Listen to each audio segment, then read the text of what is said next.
와. 바로 시작하면 되나요? 네. 네, 안녕하세요. 저는 최지은이라고 하고요. 서강대에서 영성신학 전공하고 있습니다.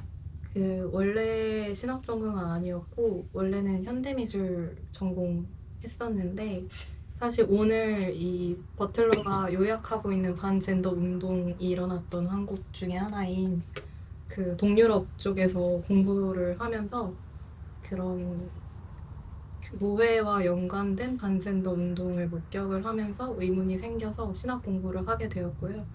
현재는 퀴어의 경험 관련해가지고 연구를 하고 있습니다. 그래서 오늘은 누가 젠더를 두려워하라라는 책의 서론 1장의 발제를 이제 맡았는데 결론 부분에 조금 그래서 어떻게 해야 되는가에 대한 내용이 조금 나와요. 구체적인 방법을 버틀러가 하나하나 설명을 하고 있지는 않지만 그래도 그 부분들도 함께 보면 좋을 것 같아서 제가 아주 간략하게 마지막에 결론 부분을 조금 요약을 해서 성찰거리들도 함께 가져왔습니다. 발제를 시작하도록 할게요. 제가 그냥 이렇게 천천히 읽으면서 중간중간에 조금 더 설명이나 더 이야기가 필요한 부분은 첨언해서 얘기를 하도록 하겠습니다. 먼저 주디스 버틀러의 누가 젠더를 두려워하랴의 서문은 젠더가 단순한 용어를 넘어 어떻게 우리 시대의 공포를 결집하는 판타즘이 되었는지를 분석하고 이를 해체하기 위한 대안적 상상력과 연대의 필요성을 강조합니다. 그래서 버틀러에 따르면 젠더라는 말이 여러 일상적 학문적 통용 방식과는 별개로 세계 여러 지역에서 논쟁의 중심에 있다고 합니다. 그래서 젠더는 아동, 국가안보, 이성의 결혼, 규범적 가족에 대한 위협으로 여겨질 뿐만 아니라 보통 사람들에게, 그러니까 대중에게 문화적 가치관을 강요하는 엘리트 계층의 음모, 지구의 남반구를 식민지화하려는 북반구 주요 도시들의 계략으로 여겨지고 있고요. 또 과학과 종교에 반하는 일련의 사상, 문명의 위기, 자연에 대한 부정, 남성성에 대한 공격, 남녀 차이의 삭제로도 그려지고 있습니다. 그래서 젠더는 전체주의적 위협, 악마의 소행, 신에게 대적하는 파괴적인 힘 등 서로 모순되어 보이는 이런 모든 요소들이 젠더 위에 켜켜이 쌓여서 저항해야 될 대상으로 여겨지고 있음을 이제 설명을 하고 있어요. 그래서 그 전작들, 특히 이제 젠더와 관련했던 다른 전작들은 이제 어떤 철학적인 이론들로서 젠더에 대해서 풀어가잖아요. 근데 이 책은 조금 다른 맥락에서 이야기를 하는 것 같아요. 그래서 버틀러가 이런 젠더를 둘러싼 거짓 주장들을 반박하는 데 그치지 않고 이런 앞에서 이야기했던 허구들이 왜 그리고 어떻게 지금과 같은 판타즘적 힘을 얻어서 유포되는지 그 메커니즘을 판타즘이라는 그 정신분석 이론 틀로 설명을 하고 있습니다. 그래서 어떤 이론적인 작업이라기보다도 읽어보시면 굉장히 어떤 사례집 같은 느낌이 들어요. 1과 1장이 사실상 내용이 약간 반복되는 느낌이 들기도 해요. 서문에서 이제 전체적인 어떤 현상과 이론과 이런 것들을 설명을 하고 1장에서 그런 이론적 틀에 기반해서 굉장히 전 지구적으로 일어나는 반젠더 운동들의 사례들과 연결고리들에 대해서 상세하게 설명을 하고 있거든요. 그러면서 또다시 서문에서 이야기했던 그런 이론적인 배경들에 대해서 보완 설명들이 되고 있어서, 저는 이제 서문과 1장을 나눠서 발제를 하지 않고, 크게 합쳐서 먼저 이 버틀러가 이 반젠더 운동을 해석하기 위해서, 분석하기 위해서 사용하고 있는 이론적 틀에 대해서 먼저 설명을 하고, 반젠더 운동의 역사를 조금 표로 요약을 한 다음에 이런 운동에 어떤 특성들이 있는지, 그래서 버틀러가 어떤 대안들을, 어떤 운동이나 어떤 전략들이 그 반젠더 운동에 저항하기 위해서 필요한지 결론에서 얘기하는 부분을 설명하는 걸로 그 발제를 구성했습니다. 그래서 그러니까 서론 이 발제문 두 번째 단락에 제가 버틀러가 이 책을 관통하는 질문이라고 생각해서 넣어놨어요. 결국 이 버틀러가 질문하고 있는 것은 다음과 같습니다. 젠더라는 이 역동적이고 왜곡된 판타즘의 구조는 무엇이며 어떤 목표로 인해 활성화되는가? 어떻게 하면 그것의 계략을 폭로하고 그 힘을 분산시키고 그것이 힘을 실어주는 반동적 정치, 검열, 왜곡의 작업을 멈출 수 있을 만큼 강력한 대항적 상상계를 개발할 수 있을까? 저는 이 질문들이 결국에 이 책을 관통하고 있는 버틀러의 주요 질문이라고 생각을 해서 이것을 염두에 두시고 발제를 계속해서 들으시면 이해가 더 잘, 이미 읽어오셨겠지만 더 잘 되지 않을까 생각을 합니다. 그래서 먼저 버틀러는 이 판타즘의 작동 기제에 대해서 설명을 해요. 이것은 크게 두려움의 응축과 전치란 두 가지 기제로 이루어집니다. 그래서 반젠더 운동이라는 심리사회적 현상이라고 이제 버틀러는 얘기를 해요. 이 현상을 파악하기 위해서 프랑스 정신분석학자 장 라플랑슈의 판타즘적 장면의 이론을 일부 활용하겠다라고 버틀러가 얘기를 합니다. 그래서 판타즘이란 무엇인가 하면 실제로 존재하지 않으나 상상 속에서 실제처럼 작동하여 심리적 정서적 효력을 발생시키는 특정한 이미지, 즉 허케비라고 합니다. 라플랑슈의 이론에서 판타즘은 단순한 상상력의 산물이 아니라 그냥 어떤 망상이 아니라 그러니까 주관적인 개인의 어떤 내면에서 일어나는 상상이 아니라 욕망과 불안을 특정한 구조적, 조직적, 그러니까 즉 어떤 문법에 따라 배치한 것이라고 설명을 합니다. 그래서 환상의 문법이라는 표현들이 나와요.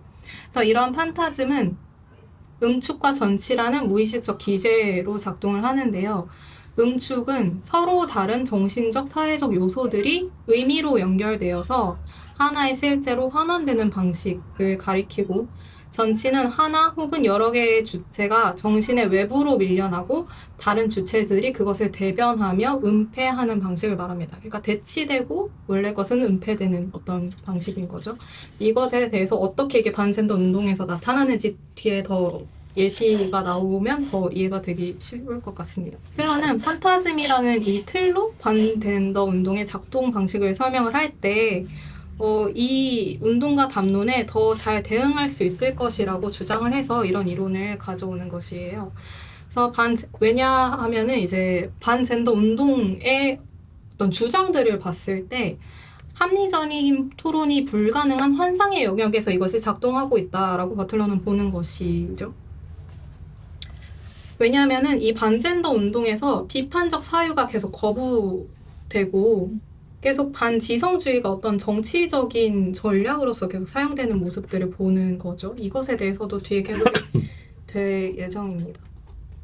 그러니까 실제로 반젠더 운동에는 주장을 근거하는 텍스트도 없고요. 그러니까 실제로 이들이 뭐 젠더 트러블이나 이런 것들을 실제로 읽지 않았다라는 거예요. 실제로 자신에게 그런 어떤 발언을 한 사람에게 책을 읽었냐라고 했더니 그런 것을 읽으면 마치 악마의 어떤 환각에 당하고 오염이 되니까 읽으면 안 되는 어떤 금서처럼 여기기 때문에 안 읽었다라고 얘기를 하는 거죠.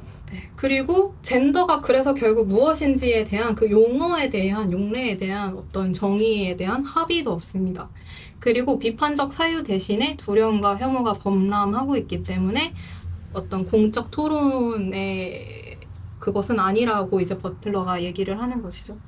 그래서 버틀러는 우리가 동의하지 않는 입장에 이론적 논리적으로 반박해야 하지만 그러니까 그런 어떤 거짓된 주장들에 대해서 반박을 해야 하지만 그런 어떤 이론적인 차원의 논쟁만으로는 이 판타즘을 물리칠 수 없다라고 얘기를 하는 겁니다. 그래서 이어서 버틀러는 사회적 공포 및 불안과 결부된 두 심리적 과정, 즉 응축과 정치가 젠더라는 판타즘에서 어떻게 생성되고 유통되는지를 설명을 합니다. 반젠더 운동은 선동적 문법에 따라 움직인다. 이 선동적 문법은 투과 가능성, 불안정성, 이게 프리카리티라고 하는데 그 위태로운 삶에서 말하는 그거하고는 달라요. 그러니까 이 세계가 그냥 불안전하다라는 뜻입니다. 그 치환 및 대체, 가족과 국가 내 가부장제적 권력의 상실, 백인의 우월성과 국가의 순혈성 상실에 대한 두려움을 흡수하고 재생산하면서 그러한 시각에서 이제 세계를 보는 어떤 하나의 관점을 제시를 계속 하는 거죠. 그래서 결국 이 우파가 두려워하는 대상들이 국가, 시민사회, 이성의 가족 단위 안에 가부장제적 권력과 사회구조에 대한 도전, 뭐 전통적인 국가 개념과 백인 우월주의와 기독교적 국가주의를 위협하는 이주의 물결 같은 것들, 국가의 어떤 순혈성을 해치는 그런 것들이라고 설명을 합니다. 그러니까 그걸 이제 젠더가 하고 있다라고 얘기를 하는 거죠. 그 과정에서 이러한 두려움의 원천이 외부화되어서 젠더라는 대체물로 던치는 거예요. 이 모든 것들이 젠더 때문이다라고 얘기를 하는 거죠. 그래서 하나의 통합체가 젠더. 그러니까 이게 사실 서로 모순되는 현상들인데 이게 다 젠더 위로 떨어지는 거예요. 그래서 젠더가 되게 그냥 모든 어떤 덩어리가 되어버리는 거죠. 그래서 그렇게 제가 라인을 네. 하나의 통합체가 된 젠더는 서로 모순되는 다양한 두려움을 응축해서 세계가 위태로워졌다라는 위기감을 계속해서 강화를 합니다. 두려움을 계속 부추기는 거죠. 그러나 이처럼 젠더가 일련의 두려움을 흡수해서 이 시대의 우파가 활용할 수 있는 판타즘이 될 때 실제로 그러한 두려움을 자아내는 다양한 조건들의 이름들은 사라지게 됩니다. 뭐 기후위기라든지 뭐 그런 것들이요. 여러 형태의 생태적, 경제적 파괴를 초래하는 진정한 원인들을 사유할 수 없게 하는 것이고 그렇기 때문에 버틀러는 젠더가 무엇인지 묻는 토론을 넘어서 이런 판타즘이 어떻게 조립되어서 대중의 정신을 장악을 하는지 그 메커니즘을 폭로해야 한다라고 이제 이야기를 합니다. 그래서 이런 것들이 좀 더 어떻게 국가나 교회나 정치 운동에서 이루어지는지를 좀 더 버틀러가 풀어서 설명하는 내용을 보고 싶으시면 각주 4번을 보시면 됩니다.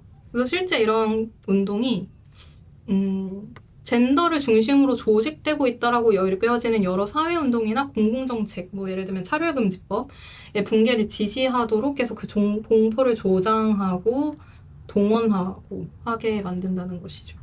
그래서 그 다음은 초국가적 반젠더 운동의 역사입니다. 굉장히 많은 사례들을 버틀러가 설명하고 있고 이러한 어떤 국가의 경계를 넘어서서 전 세계적으로 일어나는 이런 현상들이 사실상 어떻게 어떤 기관들, 어떤 인물들에 의해서 연결되어 있는지를 굉장히 면밀하게 설명하고 있어요. 그걸 되게 세하게 살펴볼 수는 없지만 주요 국가들, 주요 어떤 인물들, 기구들을 중심으로 해가지고 제가 표를 밑에 만들어 놨습니다. 버틀러는 이 책의 1장에서 이제 이 역사를 정리를 하고 있는데 젠더라는 용어와 개념이 서로 어떻게 상충하는 불안과 두려움을 축적하고 선동하는지, 어떻게 그것이 세계를 파괴하는 원인으로 지목되어서 절멸시킬 대상이 되는지 보여줌으로써 반젠더 운동이 어떤 경로를 통해 세계 여러 지역으로 이동하는지 제시하고 있습니다. 그래서 결국에 이 지구적 윤곽을 파악하고 젠더의 기본 논점과 판타적점 구성물이 어떻게 엮여서 이 운동에서 전략으로 사용되고 있는지를 밝히고 있습니다. 그래서 버틀러에 따르면 젠더가 위험한 이데올로기라는 개념은 1990년대 로마 가톨릭 교회 가정평의회라고 하면 교황청의 주요 기구 중 하나인데 가정에 대한 사목적 돌봄을 증진하고 가정의 권리와 존엄성을 보호하는 역할을 담당하는 기구인데요. 현재는 이게 평신도 평의회와 통합되어서 다른 기관으로 이제 불리고 있습니다. 그래서 이곳에서 젠더는 가족과 성소의 권위에 대한 위협이라고 경고하면서 등장했습니다. 본문에서는 자세히 설명 안 했는데 각주 6번에서 좀 더 설명하고 있어요. 이 바티칸, 그러니까 가톨릭 교회에서 상부성 교리라는 게 있는데 이게 이제 신이 인간을 남자와 여자라는 이원적 성별로 창조했고 이러한 남녀의 차이는 자연법의 뿌리를 둔 변하지 않는 신의 뜻이라고 주장을 합니다. 그래서 이에 근거한 상복성 교리는 출산을 위한 남녀의 성적 결합만이 인간다운 유일한 형태이며 이성의 가족만이 창조에 의해 확립된 실제임을 강조하는 그러한 교회 가르침에 기반을 해서 젠더라는 개념이 가족과 성서의 권위에 대한 위협이라고 경고를 하면서 등장을 했습니다. 이후 이 개념은 바티칸이 라틴 아메리카의 복음주의와 맺은 동맹에 힘입어서 전 세계 여러 지역으로 퍼져나가게 됩니다. 그리고 바티칸의 관점에서 젠더는 신의 권능에 아까 얘기했던 것처럼 대적하기 위한 어떤 악마가 휘두르는 절멸의 힘으로 굉장한 큰 힘을 가진 것으로 그려지고 아까 얘기했던 것처럼 책을 읽지 않잖아요.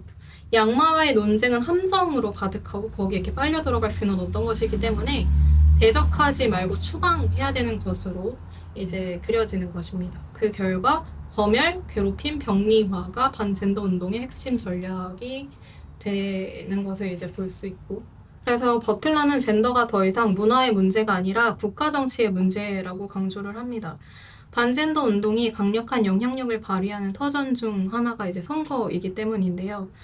젠더는 최근 몇 년 사이 여러 국가의 대통령 선거에서 쟁점이 되었다고 이제 설명하면서 그 정당들의 활동과 대통령들의 연설 내용이 쭉 계속 나와요. 근데 그것들이 다 어떤 교회의 어떤 지원을 받기도 하고 그런 교회 인사들이 참여하고 있는 어떤 국제적 기구들과의 연관되어서 뭐 연설을 하기도 하고 하는 모습들이 계속 나옵니다. 그래서 그런 어떤 역사를 정리한 내용들을 보면 정당, 글로벌 단체, 온라인 네트워크도 있고 선거 공약, 뭐 복음주의와 가톨릭 교회의 상호 연결된 조직들에 의해 통합되고 증폭되는 것을 알 수 있다라고 설명을 하고 있습니다.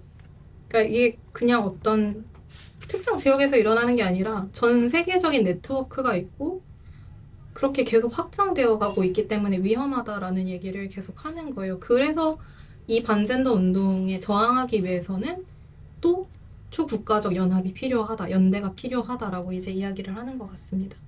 그래서 그 표를 다 읽을 필요는 없을 것 같고 그냥 몇몇 주요 부분들만 이야기를 할까 해요.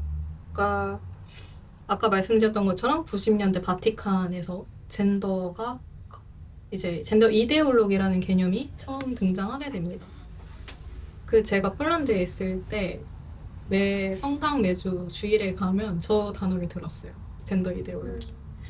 그러고 나서 이제 그 가톨릭에서 주요 등장하는 인물은 요세프 라틴거 추기경, 이후 교황 베네딕토, 프란치스코 교황 이전 교황인데 교황 베네딕토 16세가 이제 젠더 이론에 대한 우려를 거듭 표명을 하고 여러 다른 지역의 주교 회의들한테 그 위험성에 대해서 이야기를 하는, 그리고 그와 관련된 어떤 문헌들을 계속 발표를 하는 모습들이 등장을 하고 있고요.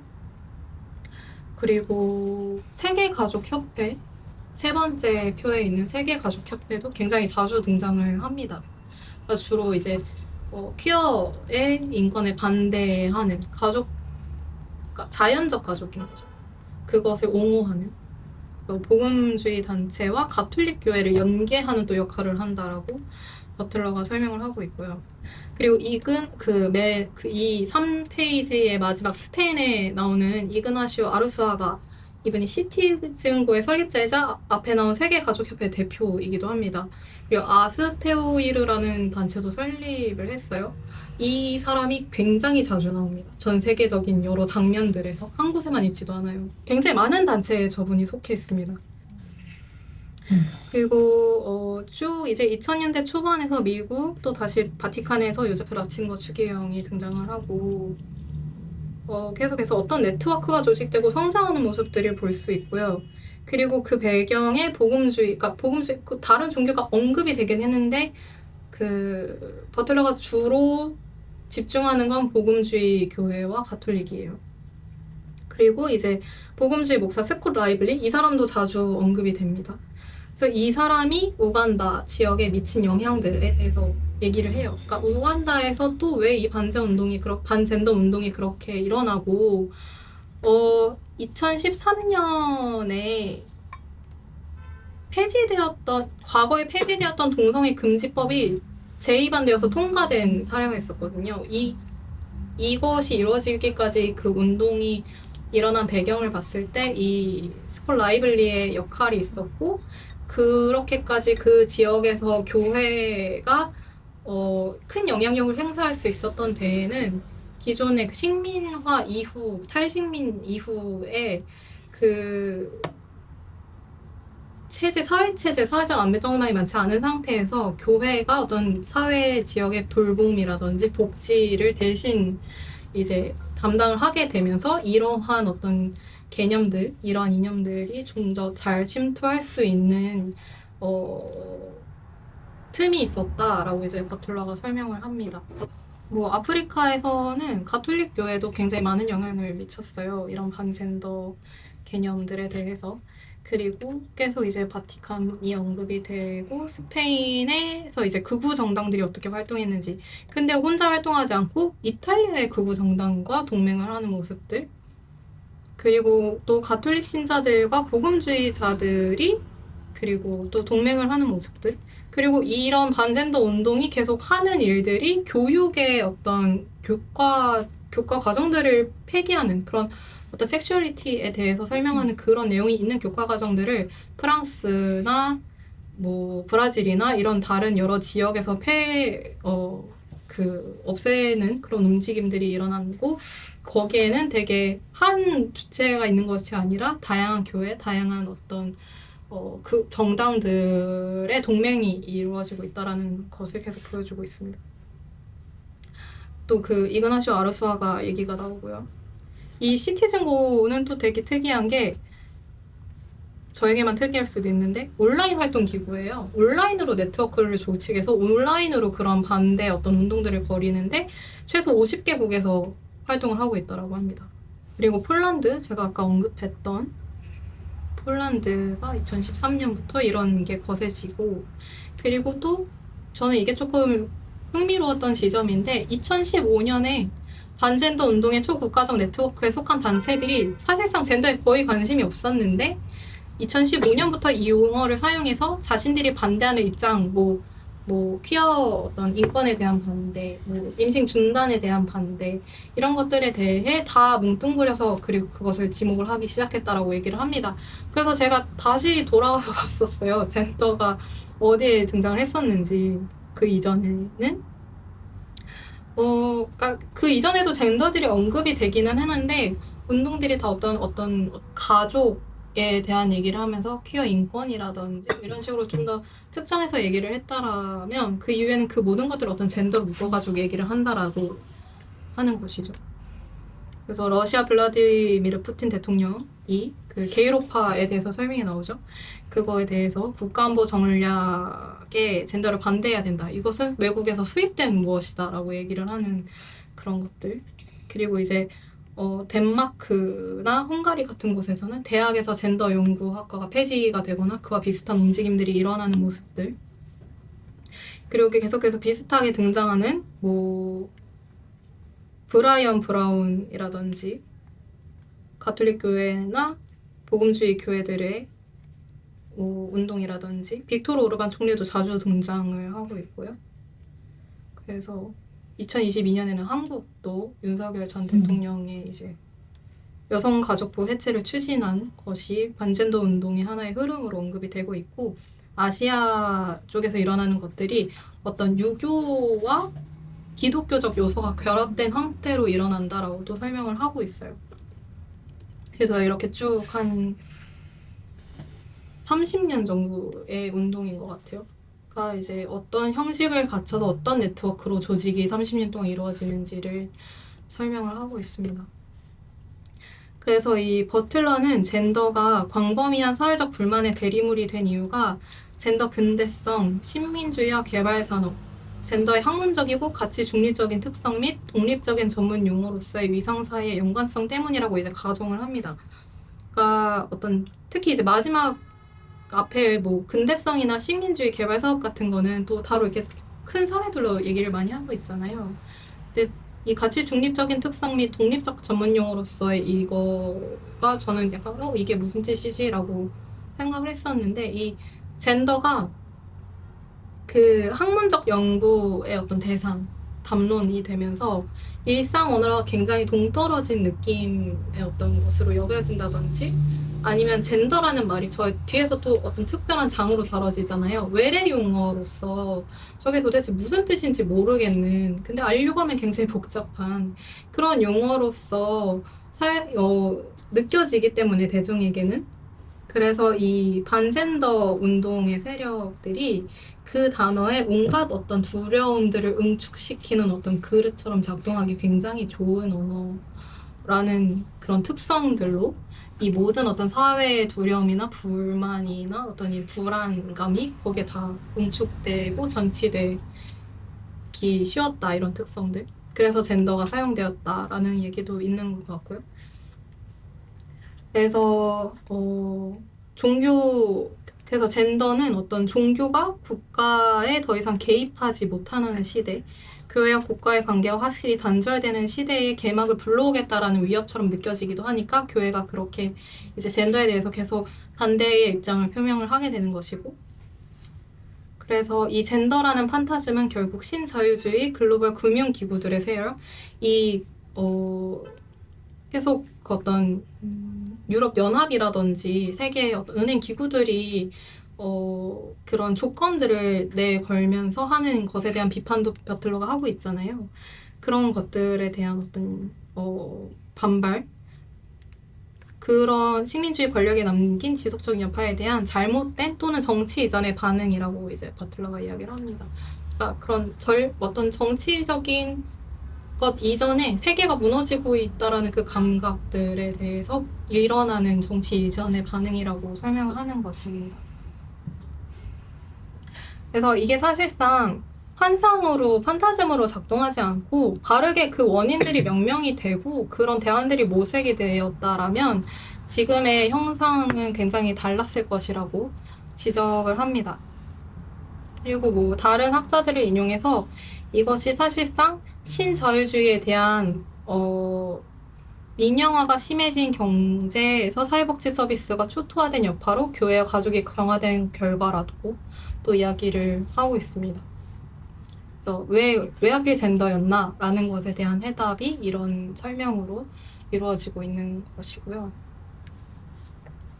그리고 또 판타즘 말고도 이데올로기 이론으로 그 반젠더 운동이 사용하는 언어에 대해서 설명을 하고 있어요. 이데올로기가 여기 이용되고 있다라고 설명하는 것인데요. 반젠더 운동은 이 시대의 다른 우파 운동과 마찬가지로 좌파의 언어를 차용하는데 그것이 이제 이데올로기라는 것입니다. 젠더 이데올로기라는 그 표현이요. 그래서 마르크스주의에서 이데올로기는 사실상 허위의식, 즉 지배계급의 이해관계를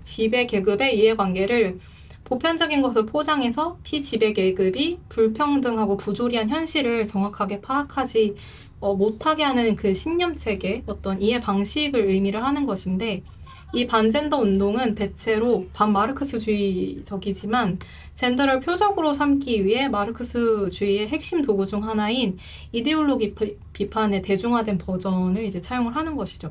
이 대중화된 버전이라 함은 젠더를 엘리트 계층이 기획하고 대중에게 강요하는 어떤 허구적 개념으로 규정하고 선동하는 것입니다. 그래서 이런 수사법은 대중의 엘리트에 대한 불신, 경제적 소외감을 젠더에 응축시키고 반젠더 운동의 혐오 담론을 이데올로기에 대한 저항 또는 해방의 서사로 둔갑을 시키는 거죠. 우리가 이 젠더라는 이데올로기 어떤 것에서 우리가 해방시켜줄게 라고 얘기를 하는 것이에요. 그래서 버틀러는 그 과정에서 이데올로기라는 용어가 지배 권력이 우리를 주조하고 진실을 왜곡하는 방식이 아니라 어떤 집단의 어떤 관점, 어떤 주장, 이런 식 어떤 총체적 세계관 정도로만 쓰인다고 비판을 합니다. 더 이상 비판 이론이 아니라고 비판을 하는 것이에요. 이는 이데올로기라는 용어의 어떤 역사적 의미, 그리고 이 말이 비판 이론에서 지닌 위상을 삭제하기에 경계해야 한다라고 얘기를 하고, 사실상 젠더 이데올로기라고 반젠더 운동이 이야기를 하지만 사실 그 젠더라는 어떤 규범 있잖아요. 그것이 사실상 이데올로기다 원래는 라고 이제 얘기를 하는데, 근데 저들이 오히려 젠더라는 그 개념이 이데올로기다, 그 엘리트들이 사용하는, 그렇게 역이용해가지고 공격을 한다라고 설명하는 것이죠. 그리고 그 반젠더 운동에서 어떻게 권위주의가 핵심으로 작동을 하고 있고, 이것이 어떻게 파시즘으로 이어질 수 있고, 이것이 어떻게 민주주의의 위협이 되거나 혹은 오히려 민주주의 안에서 이것이 작동할 수 있는 여건이 갖춰지는지에 대해서 설명을 하고 있습니다. 그래서 이 반젠더 운동이 가부장적 질서를 복원하겠다는 명분으로 강력한 국가 또는 교회 권력을 정당화하는 기획이라고 이제 설명을 하고 있어요. 그런 의미에서 반젠더 운동의 핵심은 권위주의라고 합니다. 그러나 버틀러는 이러한 기획이 취약하며 환상에 가깝다라고 지적을 합니다. 왜냐하면 그 기획이 복원하고자 하는 그 되게 이상화된 가부장제적 권위에 기반을 둔 어떤 사회의 질서 자체가 그 현재 그들이 원하는 실현하려는 형태로 존재한 적이 과거에 전혀 없었다라는 거예요.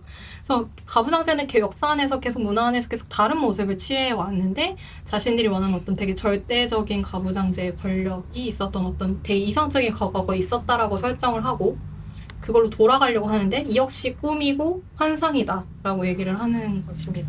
그래서 그 버틀러는 이러한 어떤 꿈, 질서, 환상은 오직 철권 통치 국가만이 복구할 수 있는 질서이기 때문에 반젠더 이데올로기는 파시즘의 일환이 된다라고 설명을 합니다. 그래서 이상화된 가부장적 과거에 대한 역사적 기록과 일관된 논리가 사실상 부재한데도 그런 어떤 것이 근거로서 제시되지 않고 있는 거는 절대 문제가 되지 않고 오히려 그런 근거가 없는 그것이 없어도 된다라는 어떤 해방감이 오히려 파시즘적 번기를 추동하고 여러 형태의 권위주의를 강화하고 있다고 설명을 합니다.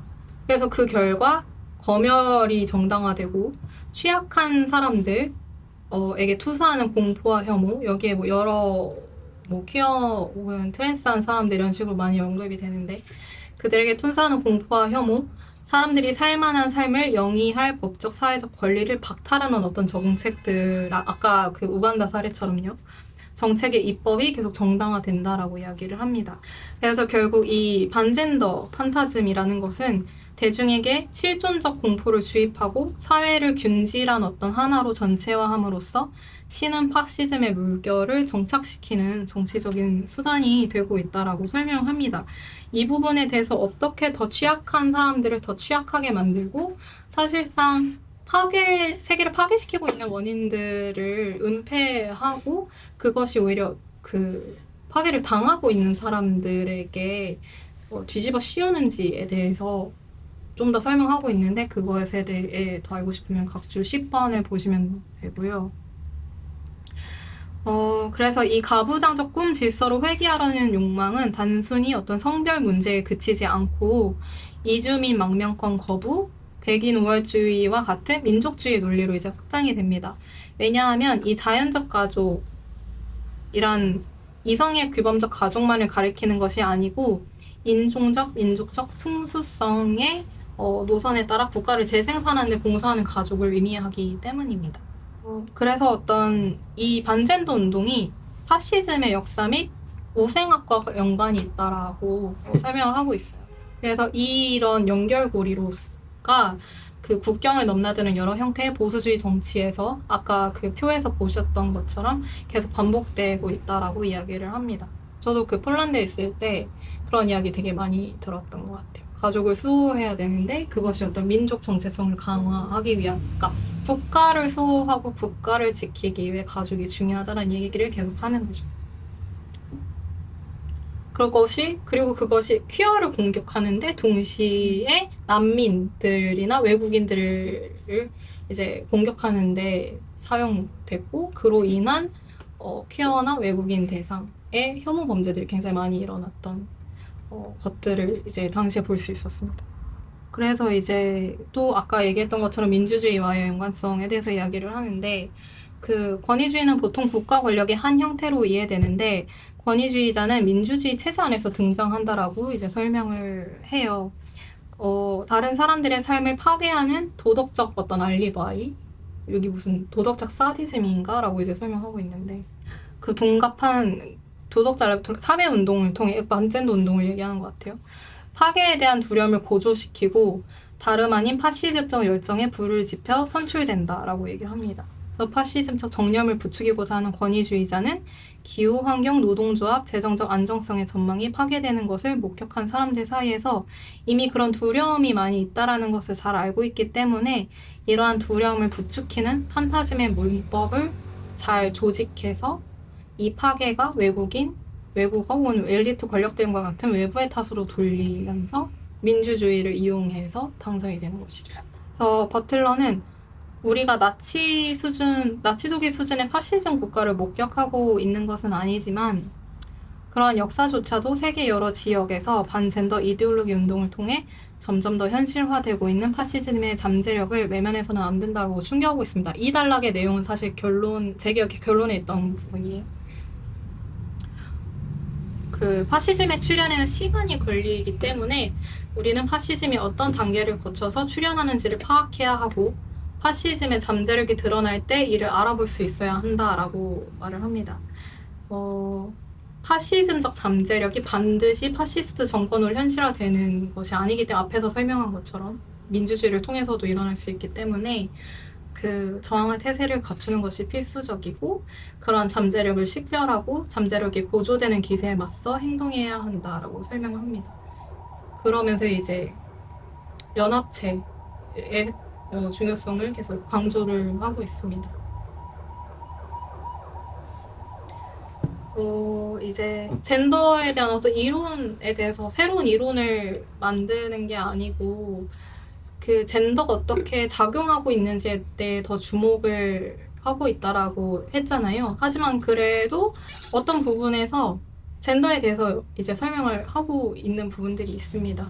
그러니까 사람들이 젠더를 찬성하거나 반대를 할 때 이 젠더가 실제로 무엇인지에 대한 질문이 사실상 일어나지 않고 있기 때문에 우리가 대체 무엇에 대해 논쟁을 하는지 그래도 젠더가 무엇인지에 대해서 알기는 해야 된다라고 얘기를 하고 있어요. 그래서 그 버틀러는 이 젠더가 이 책에서 표면과 내면을 포함한 몸에 대해 체험된 감각, 즉 세계 안에서 몸으로 존재하는 생생한 감각을 지시하는 이름이라고 이야기를 합니다. 그리고 누군가는 자신의 젠더가 자연적이면서 보편적이라고 생각하지만 생각보다 많은 사람이 지정받은 범주와 체현된 양태 사이에 벌어진 그 간극 속에서 어떤 고통을 느끼거나 그 간극을 견디거나 하면서 살아간다라고 설명을 합니다.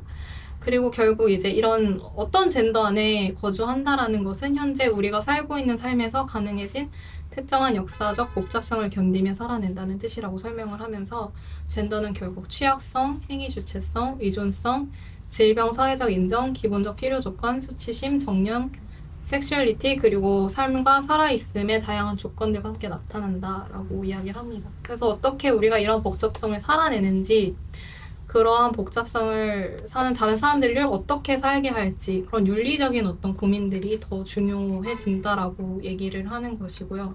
그렇기 때문에 어떤 면에서 반젠더 이데올로기 운동은 이러한 모든 어떤 살아있음, 자유, 그리고 역사적 내적 복잡성의 종지부를 찍고 그것을 이제 통제하고 싶어 한다라고 얘기를 하는 것이죠.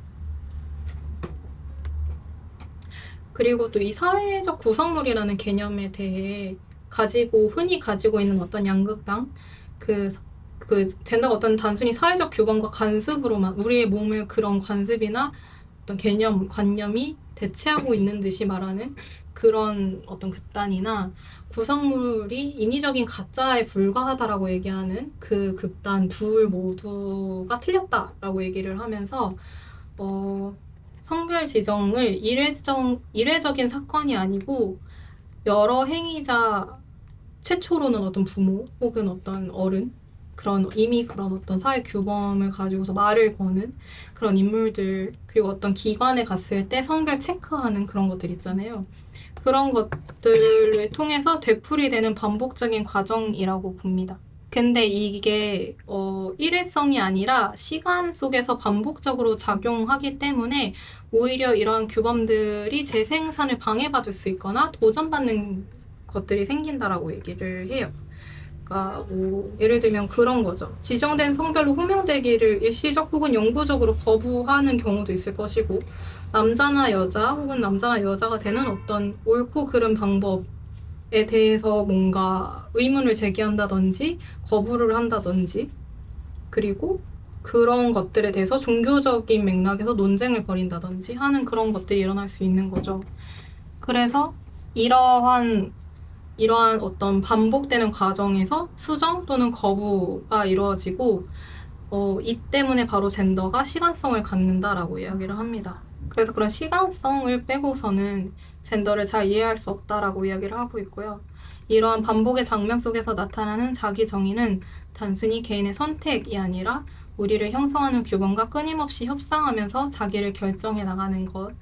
그래서 우리는 결국 단지 수동적으로 형성되기만 하는 존재도 아니고 무조건 스스로 어떤 선택하거나 형성하는 존재도 아니라는 것. 그런 상호적인 작용 속에서 자아가 출현을 하고 그런 어떤 규범과 협상을 하거나 저항을 하거나 하는 그런 것들이 계속 일어나는 것이라고 이야기를 하고 있습니다. 이 부분에 대해서 어떻게 그런 것들이 구체적으로 인물의 안에서 일어나는지에 대해서는 좀 더 각주 12번에 그 내용을 요약해서 설명해 놨으니까 참고하시면 될 것 같아요.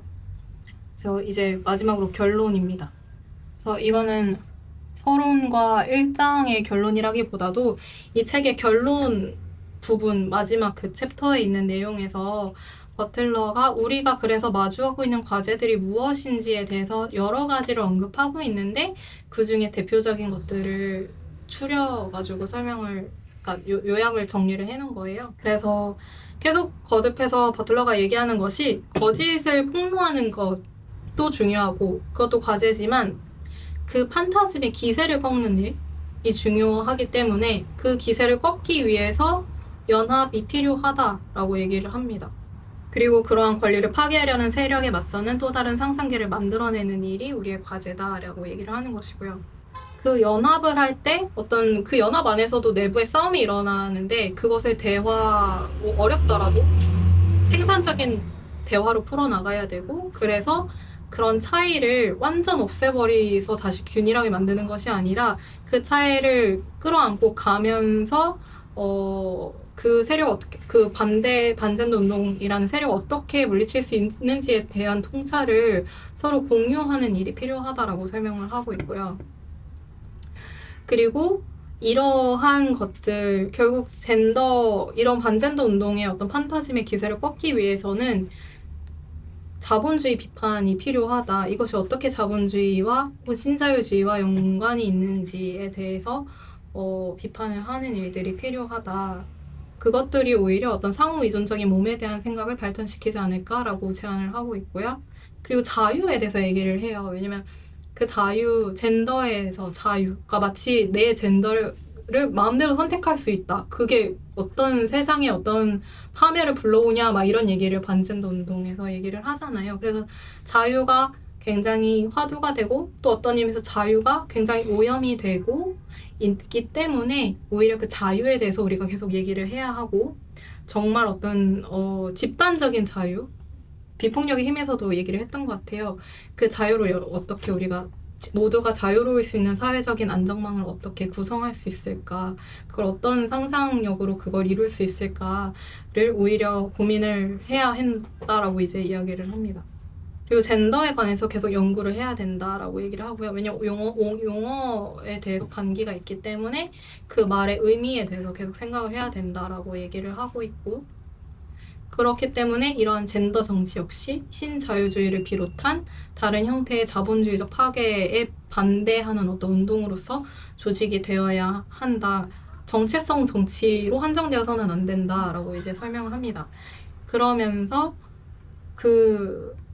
다름 혹은 차이를